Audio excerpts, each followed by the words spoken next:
Imagjino me agjëru tën ditën prej agimi deri në akşam, e në fund mos me marrë kur gjë tjetër përveç urisë dhe etjes.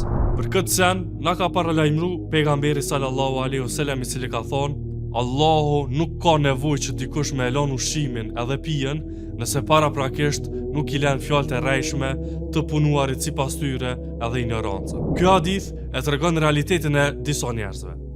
Agjërimi nuk është vetëm me unal prej ushqimit edhe pijes. Agjërimi është me e pas nën kontroll veten edhe gjuhën. Shumë njerëz agjërojnë me bark, por jo me gjuhë. Ata vazhdojnë me rrejt, me përgoju, me i ofendu tjerët, me bart fjalë mes njerëzve edhe shumë gjinohet që lidhen direkt me gjuhën.